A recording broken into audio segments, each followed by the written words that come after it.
The rising sun cast long skeletal shadows across the meticulously manicured lawns of sundown estates, a suburban utopia painted in muted tones of beige, taupe, and pale gray.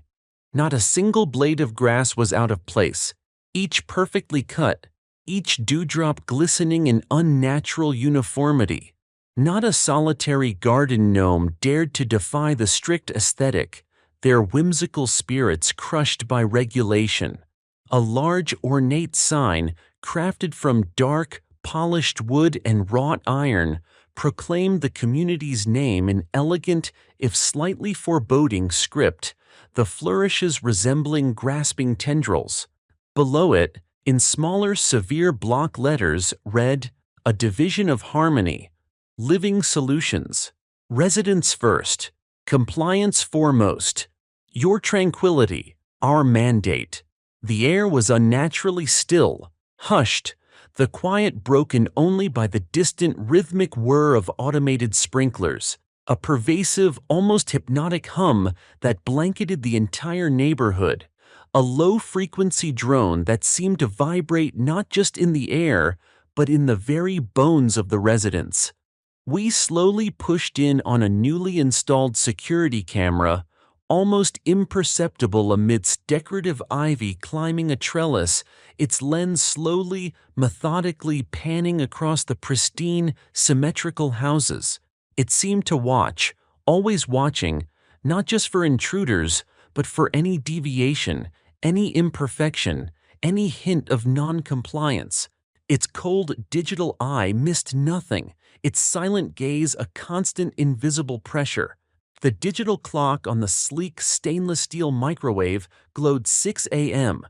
Its numbers were a stark, unblinking red, a silent countdown. Anna Chen, 30s, sharp, meticulous, with an underlying tension in her eyes that betrayed a constant internal struggle, a battle for mental composure she fought daily, was already up, navigating the kitchen with practiced, almost robotic movements. She was preparing breakfast, a meal that felt less like nourishment and more like another item on a list, another task to be executed perfectly. Her movements were efficient, precise, almost ritualistic, as if choreographed by an unseen hand. She poured organic kale and spinach into a high-speed blender, adding a handful of frozen berries and a scoop of unflavored protein powder. The very picture of health-conscious conformity. She wore an impeccably ironed blouse and perfectly creased slacks, already dressed for her online marketing job that started promptly at 7:30 a.m., a testament to her rigid adherence to schedule, a desperate clinging to routine in a world that felt increasingly out of control. Across the pristine granite counter, next to a perfectly aligned sugar bowl and a minimalist ceramic teapot, a small laminated card rested. It was the Sundown Estate's daily compliance checklist. Anna glanced at it, her eyes flicking across the neatly printed bullet points. Lawn watered, auto sprinkler confirmation, check. Mailbox clean, visually confirmed, check.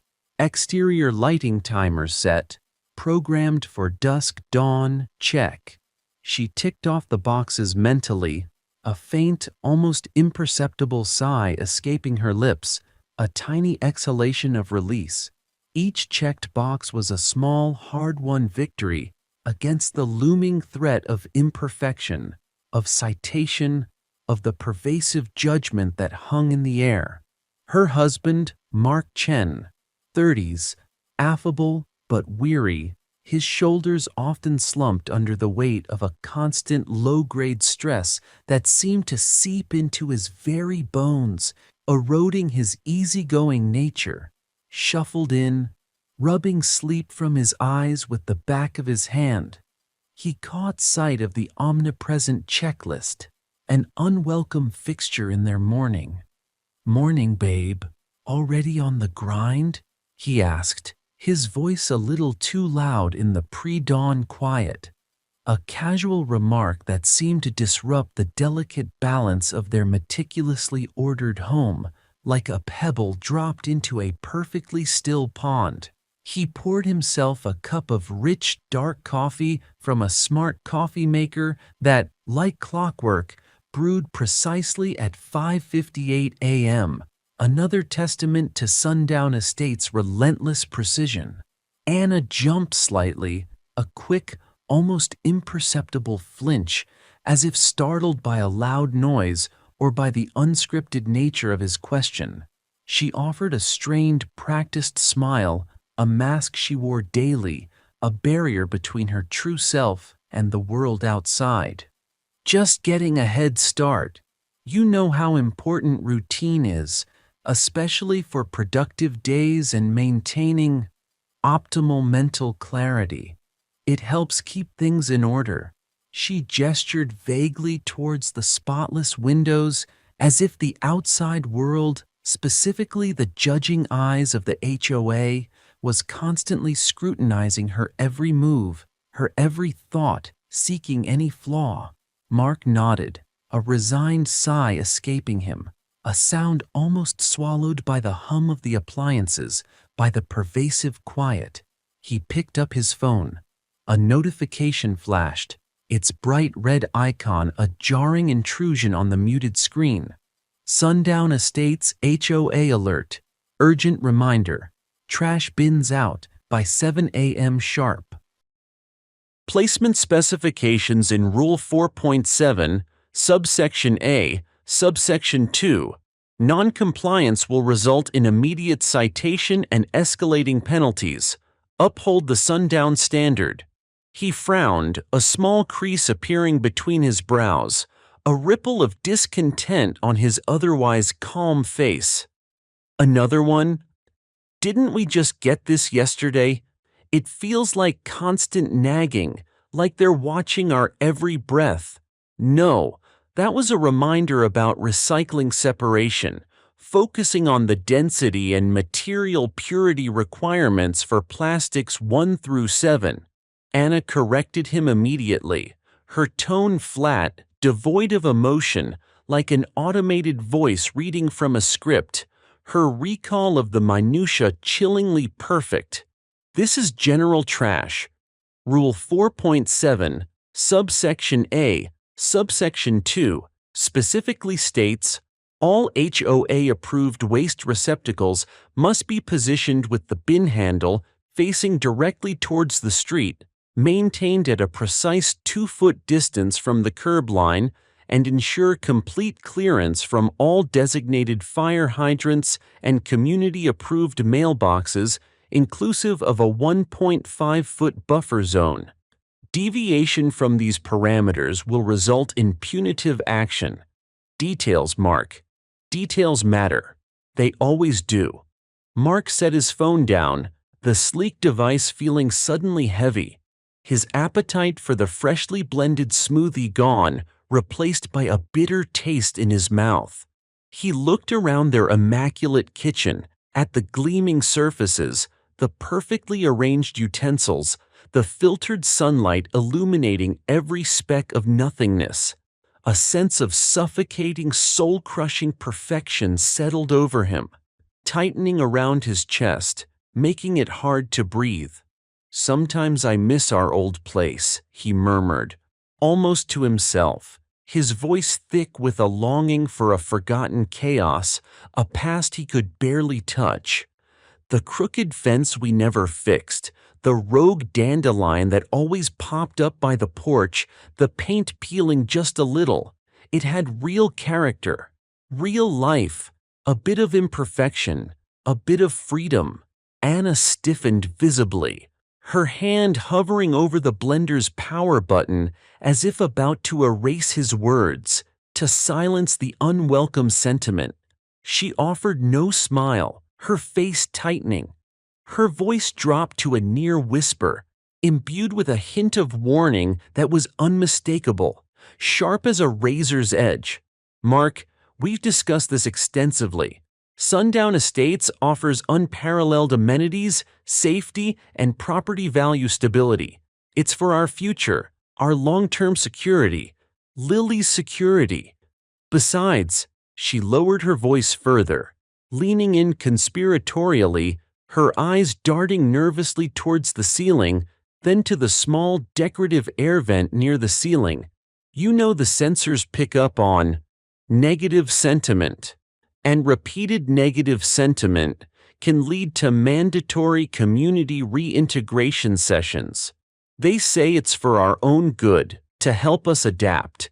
We can't risk that, Mark. Mark's eyes darted instinctively to the small decorative air vent near the ceiling, almost invisible against the painted wall, nestled perfectly within the crown molding. He forced a laugh, a dry, brittle sound devoid of humor, a desperate attempt at normalcy. Right, the acoustic dampeners. Just a fancy way to improve sound quality, Anna. No need to get paranoid. It's just soundproofing, like they explained in the welcome packet. But his gaze lingered on the vent, a tiny, almost imperceptible red light at its center. Watching, he felt a cold prickle on the back of his neck, the sensation of being perpetually observed, judged, analyzed. He imagined 1,000 tiny microphones, 1,000,000 unseen eyes, dissecting their every word, their every emotion. Mark, still in his pajamas, the faint aroma of freshly brewed coffee clinging to him, awkwardly dragged their dark gray, HOA-approved trash bin down the perfectly paved driveway. The asphalt was pristine, without a single crack or pebble, gleaming dully in the pre-dawn light. He positioned it precisely, using his foot to measure the 2-foot distance from the curb, his movements hesitant, self-conscious, like a performer on a stage. He rotated it, making sure the handle faced the street, and then stepped back, scrutinizing it as if it were a complex mathematical problem, or a ticking bomb, making sure every angle, every alignment was perfect. He sighed, a heavy, defeated sound, feeling utterly ridiculous, a grown man subjected to such petty, humiliating tyranny, a pawn in a game he didn't understand. Suddenly, a sleek, almost silent electric golf cart glided effortlessly down the street. It wasn't just moving, it was patrolling, a silent predator on rubber tires, its form cutting a stark line against the muted landscape. It was driven by Mrs. Periwinkle, 60s, a perfectly coiffed blonde with hair sprayed into an impenetrable helmet of unyielding perfection, her smile chillingly serene, a mask of unyielding pleasantness that never quite reached her eyes. She was a prominent member of the HOA's Neighborhood Vigilance Committee, a title that sent shivers down the spine, evoking images of silent sentinels and whispered denunciations. She wore a crisp white polo shirt with the Sundown Estates logo embroidered meticulously on the left breast, and her posture was ramrod straight, almost rigid. Beside her sat Mr. Henderson, 50s, impeccably dressed in a perfectly tailored tracksuit, severe, rimless glasses perched on his nose, his eyes hidden behind tinted lenses, his face impassive, his eyes betraying no warmth, only a clinical assessment, like a machine calculating data points. He held a tablet, its screen glowing faintly, a constant stream of information scrolling across its surface. Mrs. Periwinkle stopped the cart directly opposite Mark's driveway, its silent halt more unnerving than a squeal of brakes. Her smile didn't waver, a permanent fixture, but her eyes, behind designer sunglasses, were like cold steel, assessing, dissecting, finding flaws where none existed. "Good morning, Mr. Chen. Enjoying the beautiful sundown day? We find early morning compliance invigorates the spirit and contributes to optimal energetic output." Her voice was a little too cheerful, a little too loud for the quiet street, echoing unnaturally, an artificial chime in the still air. "Morning, Mrs. Periwinkle," Mark said, forcing a smile onto his face, feeling exposed and vulnerable in his mismatched pajamas, a civilian caught in a military inspection. "Just getting the trash out. Early bird, you know. Trying to stay compliant." He tried to inject some levity, some normalcy, some indication of his good intentions, but it fell flat, swallowed by the oppressive atmosphere. Mrs. Periwinkle tilted her head slightly, her gaze fixed, unwavering, on the trash bin, as if it held the secrets of the universe. Ah, yes, the fundamental cornerstone of neighborhood hygiene and collective aesthetic.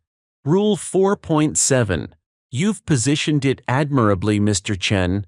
Your adherence to the spatial parameters is commendable, demonstrating a satisfactory level of observational skill. However, she paused, a dramatic beat, her smile widening just a fraction, a predatory glint in her eyes like a cat toying with a mouse. The label on the bin, Sundown Estates Approved Waste Receptacle, seems to be faded, almost illegible. Wouldn't you agree? Our guidelines, Section 2.3, subsection C, clearly state that all exterior markings on community-mandated items, including waste receptacles, must be maintained at a minimum visibility standard of 80% clarity. For the sake of aesthetic cohesion naturally, and to prevent confusion regarding approved materials, it's a matter of visual integrity.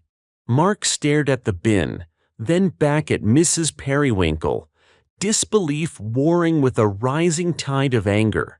It looked perfectly fine to him, just a little weathered from a year of sun and rain, a perfectly normal amount of wear and tear. Faded? It's been out here for a year. It's just a little wear and tear. It's still perfectly legible. I can read it just fine. He pointed to the faintly visible lettering as if logic would prevail. Mr. Henderson, without a word, pulled out a small metallic device from his pocket. It resembled a sleek black remote control, but with a small scanner head and a tiny digital screen. He pointed it at the bin. A faint green light scanned the side, moving slowly, deliberately, like a predator's eye, or a laser from a science fiction movie. A small digital readout on the device flashed a number, stark against the dark screen. 72%. A low, almost imperceptible beep confirmed the reading. A definitive, unarguable sound. Mrs. Periwinkle tutted disapprovingly, a delicate, affected sound that grated on Mark's nerves. 72%, Mr. Chen. Well below the acceptable threshold of 80%. This will necessitate a citation for non-compliance, regrettably, for failure to adhere to our visual integrity standards. And of course, a mandatory replacement of the receptacle at your expense.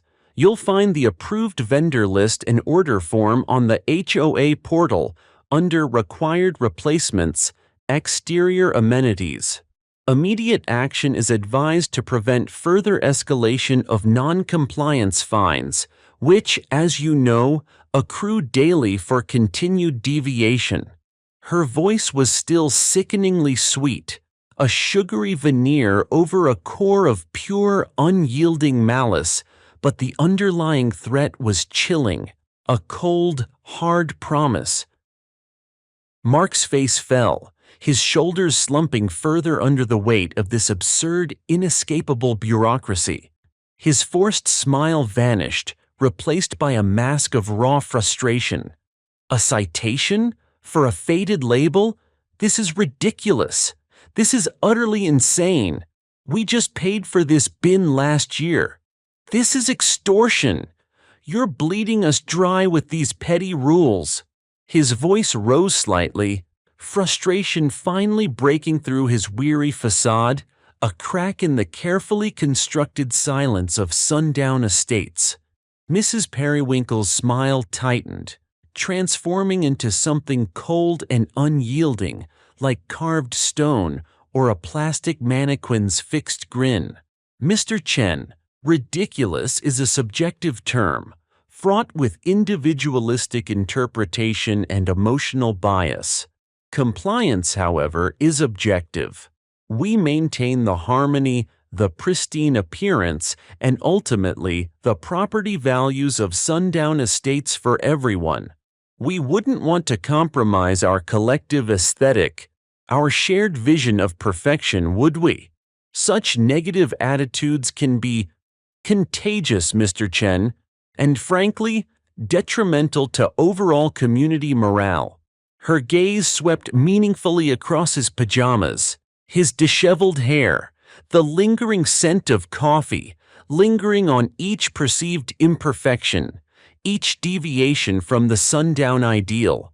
And perhaps, Mr. Chen, an early morning shower and a more compliant attitude would also be beneficial for neighborhood morale and your personal wellness metrics. We have workshops available for mindset recalibration should you feel a persistent misalignment. Mark clenched his jaw, his hands forming tight fists at his sides, nails digging into his palms, but he said nothing. He knew it's pointless. Arguing with them was like arguing with a perfectly programmed automaton, a relentless, unfeeling machine. The golf cart glided away silently, its electric hum fading into the unnatural quiet of the morning, leaving him standing alone with his non-compliant trash bin, feeling a deep sense of humiliation, powerlessness, and a burgeoning, unfamiliar anger. He looked at his phone. Another notification, already there, the speed terrifying, almost prescient. Citation issued, trash receptacle markings, Rule 2.3c. Due, 24 hours, fine, $150. Mandatory replacement required. Order confirmed with Apex Eco Solutions, established. Cost, $300. A separate email notification pinged simultaneously. Mandatory Mindset Harmony, Reintegration Session. Scheduled for Mr. Mark Chen, tomorrow, 9 a.m., Community Center Auditorium. Your prompt attendance is essential for optimal community alignment. Hours later, Mark was still seething, pacing a worn path into the immaculate carpet of their living room. He clutched his phone, the HOA notifications, a constant irritating buzz against his thumb, each vibration a fresh assault. He glanced at a large framed photograph on the mantelpiece, a picture of him and Anna on their wedding day, laughing, genuinely joyful, before they moved to Sundown Estates, before the beige conformity seeped into their souls. He remembered the carefree spirit, the easy smiles, the unburdened joy. Now Anna's smile was practiced, his own laughter, a distant, almost forgotten memory. The air in the room, despite the central air conditioning, felt thick, heavy with unspoken resentment and a burgeoning fear. Anna entered, having finished her morning work calls, her face a serene mask, her composure seemingly untouched by the morning's petty tyranny. She observed his frantic pacing, her expression a mix of genuine concern and deep-seated exasperation, a familiar shadow of weariness in her eyes. "Mark, you're going to wear a hole in the rug. What good does this do? You're just working yourself up." Her voice was calmer, but laced with a familiar, almost automatic note of caution. "What good does this do?" Mark exploded, throwing his hands up in exasperation, his voice cracking with frustrated fury. "Anna, they fined us for a faded sticker, $300 for a new trash can we don't need. And now a mindset harmony session? They're treating us like children. No, worse, like units, like programmed drones in their perfect little beehive. He gestured wildly at the perfectly aligned decorative pillows on their couch, then towards the window, where a robotic lawnmower hummed its incessant, monotonous tune on their neighbor's lawn, its silent blade shaving away individuality. Anna crossed her arms, her posture stiffening, becoming rigid, unyielding. It's just protocol, Mark. They're very serious about maintaining standards. It's for everyone's benefit, you know that. And the mindset harmony sessions are supposed to be beneficial. Mrs. Albright at the HOA office said they help residents align their perspectives with the community's goals to reduce stress and promote collective tranquility. It's for everyone's benefit, for property values, for peace of mind, for a stable environment for Lily. She recited the phrases with rote familiarity, almost like she was reading from a brochure, her voice a hollow echo of the official narrative. Align our perspectives? Mark scoffed, running a hand through his already disheveled hair, a rare sign of his internal turmoil. That sounds like brainwashing. They want to make us forget what it's like to have an opinion, to feel anything beyond quiet obedience. They want to make us compliant, unquestioning consumers of their harmony. Don't you see it, Anna? They're chipping away at us piece by piece, stripping away our individuality, our very identities. He walked over to the window, staring out at the perfectly uniform houses, each one a mirror image of the next, identical clones in a beige landscape. He suddenly noticed a lone, tiny weed sprouting at the very edge of his own meticulously manicured lawn. A tiny, defiant act of rebellion in a vast sea of suffocating conformity. He smiled faintly, a grim, humorless smile at this small victory of nature. Anna joined him at the window, her eyes following his gaze, but her expression remained troubled, a deep frown etched on her brow. Mark, please, we can't afford to draw attention. Remember what happened to the Millers? Their fence was painted an unauthorized shade of off-white, just a few shades too dark, and within a month they were gone. Completely. Their house was repossessed by Harmony Living Solutions, and a new family, perfectly compliant, perfectly beige, moved in almost overnight. No questions asked, no goodbyes. They just vanished. She shivered, wrapping her arms around herself, a genuine tremor passing through her body. We have a mortgage, Mark. And little Lily? Think of Lily. We want her to grow up safe, secure, in a beautiful, stable environment. We can't jeopardize that. The mention of Lily, 5, unseen, currently at a HOA-approved preschool, learning community songs and rules, instantly deflated Mark's anger, replacing it with a cold fear. He turned from the window, his shoulders sagging, the weight of their precarious situation pressing down on him. I know. He rubbed his temples, a headache throbbing behind his eyes.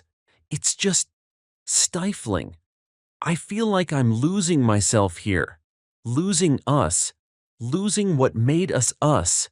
He looked at the wedding photo again, a faint ache in his chest, a desperate longing for a past that felt increasingly distant, increasingly fabricated. Do you remember what we talked about when we first moved here? How we'd fix up the garden, plant those climbing roses by the porch, those vibrant red ones Eleanor loved? Anna hesitated, her gaze drifting, avoiding his eyes, a strange blank expression settling over her face. Climbing roses? Oh, right. I think the Architectural Review Board only approves specific shrub varieties now, for uniformity and ease of maintenance. And less pollen, you know. Allergies. It's for the collective health. She sounded like she's reciting from a pamphlet, a pre-recorded message. She looked away, her eyes fixed on a distant point, avoiding his intense gaze. Look, we just need to comply. Go to the session, pay the fine. It's easier that way. Less stress, less friction. It's the path of least resistance. Her voice had a detached, almost vacant quality, a thin, fragile veneer of composure. Mark stared at her, a cold knot forming in his stomach, a chill that had nothing to do with the air conditioning. Her response wasn't just pragmatic, it was chillingly compliant.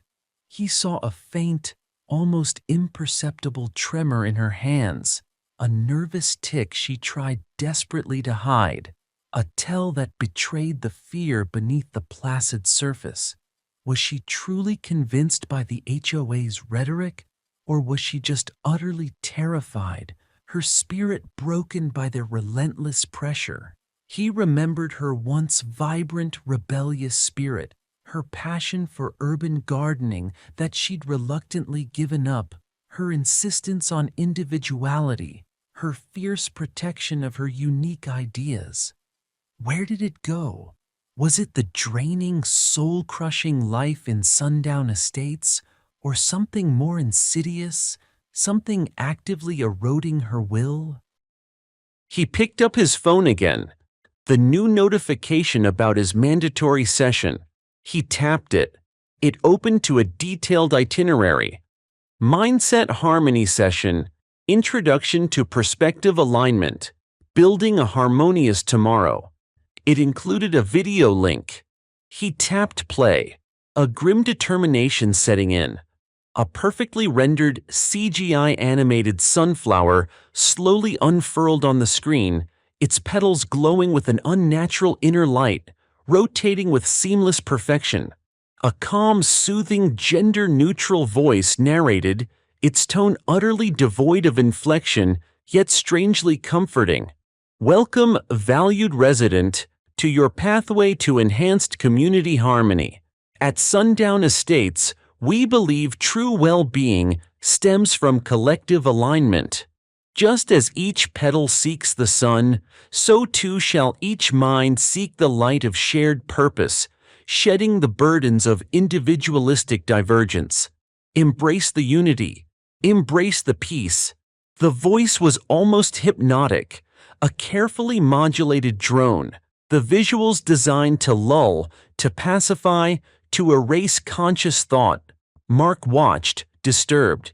He noticed the subtle, repetitive geometric patterns flashing briefly on the screen, interwoven with the sunflower imagery, too fast for conscious recognition, flickering like subliminal commands.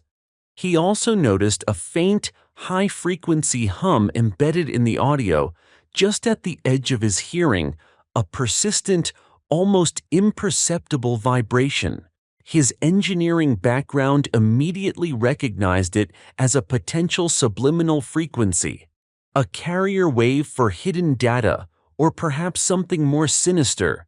This wasn't just a motivational video. He paused the video, his mind racing, connecting the dots. This isn't just about fines and aesthetics. This is about control. Complete, insidious, psychological control. He remembered Anna's comment about negative sentiment and the acoustic dampeners in the vents. His eyes darted back to the vent in their living room, where the tiny red light glowed. He felt a sudden, profound dread, a cold wash of realization. What if those weren't just for sound? What if they were transmitting something? What if the Community Wellness Initiative was less about wellness and more about reprogramming, about erasing thought, about lobotomizing an entire community? Mark? Anna's voice, genuinely concerned now, cutting through his thoughts. Are you all right? You look pale. Are you feeling ill? Perhaps a wellness checkup is in order. He turned to her, his face grim, his eyes blazing with a newfound terrifying clarity. Anna, I need to know everything about these mindset harmony sessions. Everything. And I need to know who's really behind the HOA. Not just Periwinkle and Henderson. The ones at the very top. Harmony Living Solutions. What do we know about them? What are their real operations? Anna stared at him, her eyes wide, a flicker of raw, unadulterated fear crossing her face, a brief break in her carefully constructed composure. Mark, don't. You're getting paranoid. This is just an HOA. They're just strict. Extremely strict, but they're not evil. She swallowed hard, her gaze darting to the vent. Strict doesn't erase memories, Anna, he said, his voice low, intense, vibrating with conviction. Strict doesn't turn people into placid, agreeable robots. Strict doesn't make people forget their own lives, their own personalities. Something's going on here, something deeply, profoundly wrong. And I think it might be why I can't remember our old garden, Anna. I think they took it. I think they're taking us. Anna visibly recoiled, her face draining of all color, becoming ashen, ghostly. That's crazy, Mark. You're just stressed. You're imagining things. You're overtired. Her denial was a desperate, transparent attempt to cling to the illusion of safety. Am I? He challenged her, his gaze unwavering, piercing through her facade. Or are you afraid to remember? Afraid to see the truth right in front of you? He took a step closer, forcing her to meet his gaze. A tense, suffocating silence hung in the air, broken only by the distant rhythmic hum of robotic lawnmowers outside, a constant, eerie backdrop to their strained conversation. Anna looked away, her shoulders slumping, her composure finally cracking like brittle glass. A single tear traced a path down her cheek, unbidden, a tiny rivulet of genuine emotion in a desert of manufactured serenity. I just want us to be safe, she whispered, her voice barely audible, thick with a desperation that was heartbreaking. For Lily. For us. I just want to be safe, Mark. Mark felt a surge of despair, but beneath it, a flicker of fierce, unyielding resolve. He couldn't give up, not if their memories, their very identities, their souls were at stake, and certainly not if Lily's future was to be lived in this sterile, controlled environment, a future where she might become just another compliant unit. He had to fight, not just for them, but for the very essence of what it meant to be human. Hours later, deep into the night, Mark was hunched over his laptop, illuminated by the cold, bluish glow of the screen, his face a mask of intense concentration. He'd retreated to his home office, a room that had once been a disorganized sanctuary of tech experiments, now repurposed into his clandestine command center. He was surrounded by stacks of old hard drives, tech magazines, and half-disassembled gadgets, remnants of his past life as a software security expert before he decided to retire early and embrace the sundown lifestyle. He was a shadow of his former self, gaunt and tired, but the old instincts were kicking in, sharper than ever, fueled by desperation. He was trying to cross-reference the name Harmony Living Solutions. Online searches yielded little beyond bland corporate websites and glowing, almost identical testimonials from other master-planned communities across the country. Each site boasted unparalleled harmony, optimal living, and seamless integration. No negative press, no scandals, no dissent, no online forums with complaints. It was unnervingly clean. Too clean, like a perfectly whitewashed wall hiding something ugly beneath. Every search term he tried, every query about their founders or financial structure led to dead ends or generic marketing fluff. He then pulled out an old, dusty cardboard box from under his desk. Inside, nestled among forgotten cables and circuit boards, were his old amateur radio equipment, a cherished hobby from his college days. He smiled faintly, a flicker of genuine warmth, remembering the thrill of picking up distant, obscure signals, coded messages, and fragments of conversations from across the globe. He pulled out a frequency scanner, a sophisticated piece of equipment designed to detect even the faintest of transmissions. He remembered the high-frequency hum from the Mindset Harmony video, the persistent, almost imperceptible drone in the audio. He sets up the scanner, connecting it to his laptop with practiced ease. He begins to scan the airwaves within their house, specifically focusing on the frequencies usually associated with subliminal or ultrasonic transmissions and those used in psychological manipulation, a rabbit hole he delved into during a brief obsessive phase in his youth. He targeted the area around the air vent in their living room, where he suspected the acoustic dampeners were located, his intuition screaming at him. The scanner hums, a low rhythmic sound filling the quiet office. At first, static, a cacophony of white noise.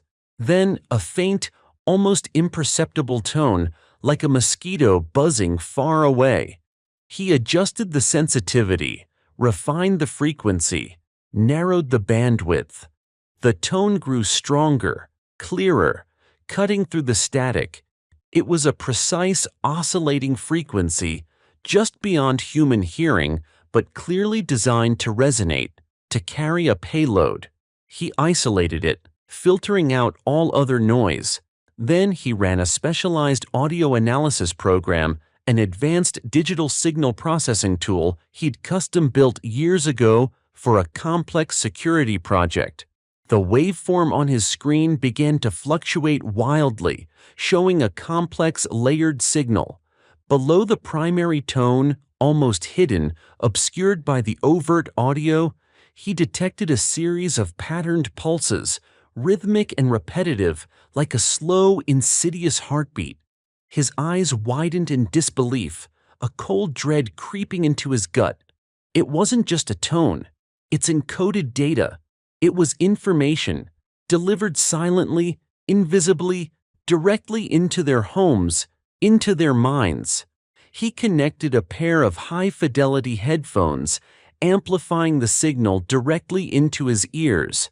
Through the high-pitched hum, he could just make out a faint, distorted whisper, like a voice speaking underwater or from a great distance.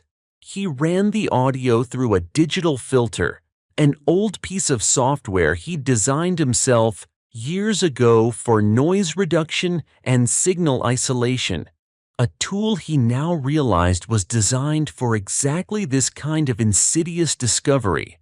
The whispering voice became clearer, though still distorted, an unsettling monotone. He heard phrases repeated over and over, layered beneath the conscious soundscape of sundown estates, broadcast into every home, every day. Compliance is tranquility. Uniformity brings peace. Difference is discord. Forget the past. Embrace the collective. Harmony through order. Your memories are burdens. We lighten your load. Trust the system. Trust harmony.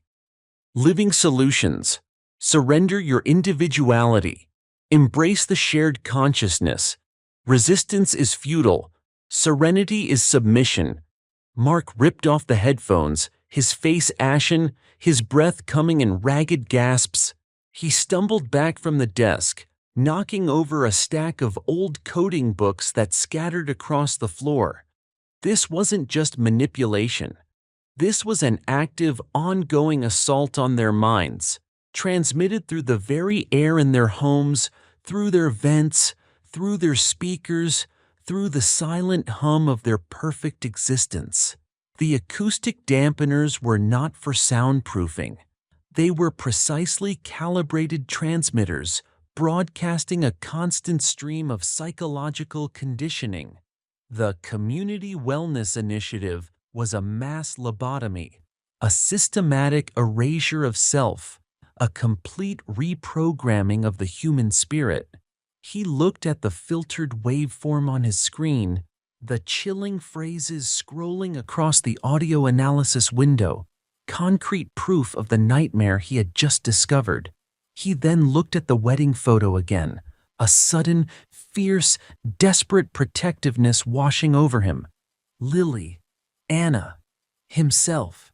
He remembered Anna's subtle flinch, her almost robotic recitation of HOA slogans, her fading memories of their shared past, the lost climbing roses. Was she already too far gone? Was he? He pressed his fingers against his temples, trying to confirm his own memories, to fight off the pervasive, insidious whispers he now knew were always present. He reached for his journal, the one he started after Mrs. Periwinkle's visit, chronicling every strange occurrence, every fading memory.